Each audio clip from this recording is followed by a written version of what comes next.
तो फिल्म की शुरुआत रेमोना के फार्म हाउस को दिखाते हुए होती है, जहां वो अपनी बेटी और बेटे के साथ रहती है।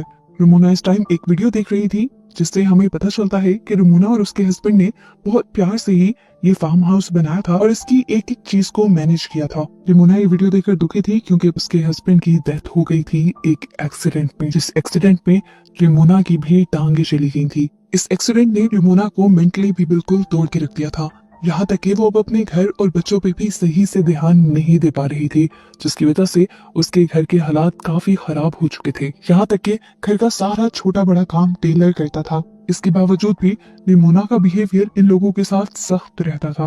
रेमोना रोज उठते ही बस एक चीज कहती है, गिव मी स्ट्रेंथ। जब वो कमरे से बाहर आती है तो देखती है कि टेलर ने ज्यादातर काम तो कर लिया था, लेकिन घर की बहुत सारी चीजें खत्म हो गई थी। घर में लाइट भी चली गई। इन सब बातों के दौरान अचानक से रेमोना नोटिस करती है कि उनके घर के यार्ड में कोई बैठा हुआ था। कोई लेडी थी ये, जो अच्छी तरह ब्लैक कलर के किसी कपड़े से कवर्ड थी। इसे देखकर रेमोना डर गई। उसने अपने दोनों बच्चों को घर के अंदर रहने को कहा और खुद उससे पूछने के लिए गई कि वो यहाँ क्या कर रही है। वो इस लेडी को डराने के लिए ये भी कहती है कि अभी थोड़ी देर में मेरे हस्बैंड आने वाले हैं, अच्छा यही है कि तुम यहाँ से चली जाओ। लेकिन ये लेडी ये कहकर रेमोना को हैरान कर देती है कि तुम्हारे हस्बैंड मर चुके हैं, वो भी एक एक्सीडेंट में, और उसी एक्सीडेंट में तुम्हारी भी ये टांग गई थी। रेमोना को अब उससे डर लगने लगा। वो रेमोना से कहती है, रेमोना आज वो दिन आ गया है जिसके लिए तुम मुझे बुलाती थी, मैं आ गई हूँ। रेमोना जब उसकी बात नहीं समझ पाई तो उसने अपने खून से भरे हुए हाथ दिखा दिए। रेमोना तेजी से डरकर अपनी कार की तरफ बढ़ती है ताकि वो अपनी कार को ऑन करके एटलीस्ट अपने फोन को चार्ज करे और यहाँ पर पुलिस बुला सके। लेकिन अब कार भी स्टार्ट नहीं हो रही थी। डरते हुए रेमोना घर के अंदर आ जाती है तो बच्चे उससे ब्लैक ड्रेस वाली लेडी के बारे में पूछने लगते हैं। वो बच्चों को कुछ भी बताने के बजाय उन्हें डांट कर चुप करवा देती है। बच्चों के सवाल जब खत्म नहीं होते तो रेमोना का गुस्सा एक हद से ज्यादा बढ़ जाता है। वो चीजों को तोड़ने लग जाती है और अपने बच्चों पर भी शाउट करती है, जिसके बाद खड़े होकर वो घर के सभी खिड़कियां दरवाजे लॉक कर देती है। इसके बाद जब वो बैठती है तो उसे अपने टांग के जख्म में दर्द फील होता है। वो देखती है कि वहाँ एक स्टिच निकला हुआ था। रेमोना नोटिस करती है कि वो औरत थोड़ा सा इनके घर के करीब हो गई है। ये देखते हुए वो सोचती है कि वो अपने डॉग चार्ली को घर के अंदर ले आए, लेकिन जब वो बाहर गई तो उसने देखा कि उनका डॉग भी वहाँ नहीं था। लेकिन ये बात उसने बच्चों को नहीं बताई। लेकिन अब इस डर ने उसके गुस्से को और भी ज्यादा भड़का दिया था। वो टेलर को भी एक और मर्तबा डांट देती है, यहाँ तक कि वो अपनी बेटी को थप्पड़ भी लगा देती है क्योंकि वो बार बार आर उल्टा लिख रही थी। रेमोना को एकदम से अपनी गलती का एहसास भी हो जाता है। इतनी बड़ी गलती नहीं थी उसकी बेटी की जितनी उसने सजा दी थी, इसलिए उसने फौरन अपनी बेटी को गले लगा दिया। और जैसे ही उसने शीशे में देखा तो कुछ अजीब हुआ। उसके हाथ में एक चाकू है जो उसने जल्दी से अपने बेटे के अंदर स्टैब कर दिया। एकदम से वो होश में आई और उसने देखा कि इस टाइम उसकी गोद में एक पिलो था, लेकिन उसने इस पिलो के अंदर चाकू स्टैब किया था। ये उसके पास किस टाइम में आया, उसे किसने पकड़ाया, कुछ याद नहीं। टेलर जब पीछे अपनी मॉम को देखता है तो और भी ज्यादा परेशान हो जाता है। वो जान गया था कि अब उसकी मॉम तो मेंटली स्टेबल नहीं है, तो इस मुश्किल से उसे निकलने के लिए खुद ही कोई रास्ता तलाश करना पड़ेगा। रेमोना अपनी बेटी को लेकर रूम में चली जाती है और वो चुपके से घर से बाहर निकल जाता है। वो गाड़ी के जरिए अपने साथ वाले फार्म हाउस में जाकर वहां से मदद लाना चाहता था, लेकिन कार तो पहले भी नहीं चली थी। कुछ देर में रेमोना भी उसे ढूंढते हुए यहाँ पर आ जाती है और उस पर बहुत ज्यादा गुस्सा होती है। तेजी से वो उसे घर के अंदर भी ले आई थी, लेकिन अब टेलर को भी गुस्सा आ गया था क्योंकि वो जान गया था कि उनका डॉग चार्ली बाहर नहीं है और रेमोना कुछ उनसे छुपा रही है। टेलर अब अपनी मॉम से कहता है, आपसे कुछ नहीं होगा, मैं ही इसे हैंडल करूंगा। ये कहकर वो गुस्से में एक रूम में चला गया जहां पर उसके डैड की चीजें थी और यहाँ पर उसने एक गन उठा ली। रेमोना उससे आकर लड़ने लगी, ये क्या कर रही हो तुम, उसे वापिस रखो। और इनकी बहस के दौरान हमने बाहर ब्लैक लेडी को देखा, वो इनके घर के और करीब आ गई थी। अब टेलर गुस्से में गन लेकर बाहर जाता है और इस ब्लैक लेडी के ऊपर गन तान देता है और उससे कहता है, जल्दी से निकल जाओ मेरी प्रॉपर्टी पे से। औरत टेलर से डरती नहीं बल्कि अपना वेल उठाकर कहती है कि तुम्हारी मॉम ने आज तक तुमसे झूठ बोला है।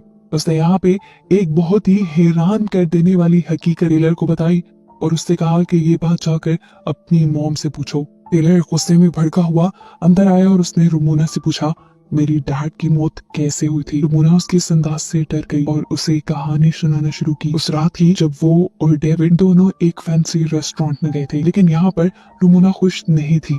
उसे फार्म हाउस में रहने का बिल्कुल मजा नहीं आ रहा था क्योंकि यहाँ पर बहुत सारे काम करने पड़ते थे। हालांकि यहाँ पर भी डेविड उसी की ख्वाहिश पर शिफ्ट हुआ था। सिटी की 9 to 4 वाली जॉब और उसके बाद घर की लाइफ उसे बोर लगती थी।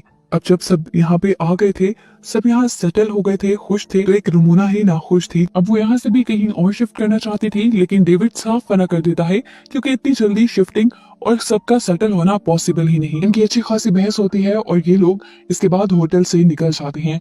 दिखाया जाता है कि डेविड नहीं बल्कि उस रात रुमोना ही कार ड्राइव कर रही थी। उसे अपने पीछे इसी ब्लैक लेडी का शेडो दिखाई दिया उस रात, जिसकी वजह से उसका ध्यान भटक गया और उनका एक्सीडेंट हो गया। हालांकि उसने तो बच्चों को ये झूठ बोल रखा था कि उस रात गाड़ी डेविड ड्राइव कर रहा था और उसी की वजह से एक्सीडेंट हुआ। टेलर ये हकीकत जानकर बहुत ज्यादा दुखी हो जाता है, टूट जाता है। उसके अंदर भी नेगेटिविटी ज्यादा होने लगती है और ऐसे बाहर बैठी हुई लेडी का असर इनके घर पे और ज्यादा होने लग जाता है। और इस दौरान हमें दिखाया गया कि इस लेडी का शैडो बड़ा होता जा रहा था। इस औरत की शैडो से बचने के लिए ये सब लोग एटिक में चले जाते हैं, लेकिन एटिक में भी वो ब्लैक लेडी अपने शैडो के जरिए रुमोना की छोटी बेटी को अपनी तरफ खींच लेती है। ये लोग उसे पकड़ते भी हैं, लेकिन वो लड़की तेजी से खींची जा रही थी। तब टेलर जल्दी से जाकर उस विंडो को ही ढक देता है, जिसके जरिए वो ब्लैक लेडी रुमोना की बेटी को कंट्रोल कर रही थी। और विंडो को कवर करने के बाद उसकी बहन छूट जाती है, लेकिन इसके बाद भी वो एंटिटी खामोश नहीं बैठी थी। वो इनके घर की लाइट्स फ्लिकर करके इनके घर की चीजों को गिराकर इन्हें डराती है और फिर रुमोना पर हावी हो जाती है, उसे पोसेस कर लेती है। हावी होते हुए ऐसा सीन दिखाया जाता है जैसे रुमोना और ये एंटिटी एक साथ मिल गए हैं। वो एंटिटी अब रुमोना की बेटी को गले लगाती है और वो भी गायब हो जाती है। टेलर अपनी आंखों से देखता रहा और कंफ्यूज हो गया। वो अकेला ही यहाँ खड़ा रह गया था। उसकी मोम और बहन को इस एंटिटी ने एकदम से गायब कर दिया था। तभी अचानक पीछे से रुमोना अपना लाइटर लिया है यहाँ पर। अब रुमोना और टेलर दोनों मिलकर रुमोना की बेटी को ढूंढने लग जाते हैं और ऐसा करते हुए रुमोना एक ऐसे कमरे में चली जाती है जो कमरा उसे उसका पास दिखा रहा था, जिसमें उसे डेविड भी नजर आया।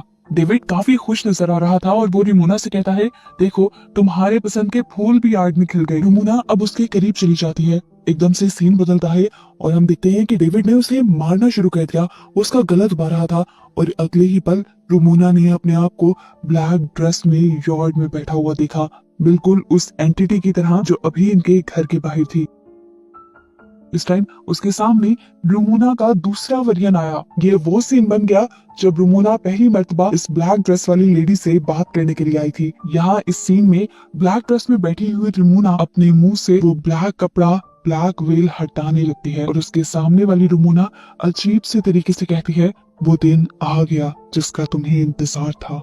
सीन अब यहाँ से कट होता है और रुमोना दोबारा अपने आप को एटिक में देखती है, जहाँ उसके दोनों बच्चे मौजूद थे। ये लोग वापस नीचे उतरते हैं तो उसके सामने वो ब्लैक ड्रेस वाली लेडी आ जाती है, जिसे देखकर रुमोना डर जाती है और उसके ऊपर गन तान देती है। तो ये लेडी कहती है, मैं खुद से यहाँ नहीं आई, तुमने मुझे बुलाया है। हर सुबह तुम उठ के कहती थी, गिव मी द स्ट्रेंथ। तुम अपने आप को अपनी जिंदगी को खत्म करने के लिए ताकत मांगती थी और अब मैं तुम्हारे पास आ गई हूँ। यहाँ पर रुमोना अब इस लेडी के साथ अकेली रह जाती है। लेडी अब रुमोना को भड़काती है अपने आप को खत्म करने के लिए। वो उसकी गर्दन के ठीक नीचे बंदूक रख देती है और उसे चलाने को फोर्स करने लग जाती है। और अगले सीन में हम रुमोना को सही सलामत उसी रूम से बाहर निकलता हुआ देखते हैं। बच्चे पूछते हैं कि वो औरत कहाँ गई। रुमोना कहती है कि अब वो औरत यहाँ पर नहीं आएगी, मैंने उसे भगा दिया है और मैंने अपने अंदर इतनी हिम्मत पैदा कर भी ली है कि अगर वो अगली मर्तबा यहाँ आ भी गई तो मैं उससे लड़ पाऊंगी। ये लोग अब दोबारा घर के अंदर जाने के लिए बढ़ जाते हैं और इसी टाइम पे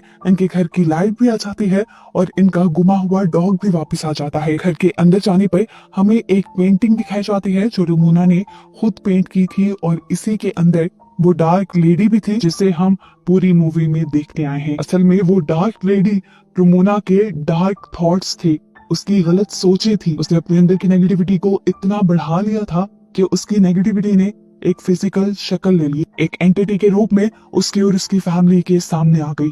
आखिर में जब रुमोना उस कमरे से बाहर निकली तो असल में वो अपनी गलत सोचों से, अपनी नेगेटिविटी से बाहर निकल आई थी, जिसकी वजह से वो एंटिटी भी खत्म हो गई और ये लोग भी सेटल हो गए। और बस इन्हीं को दिखाते हुए ये कहानी यहाँ खत्म हो जाती है।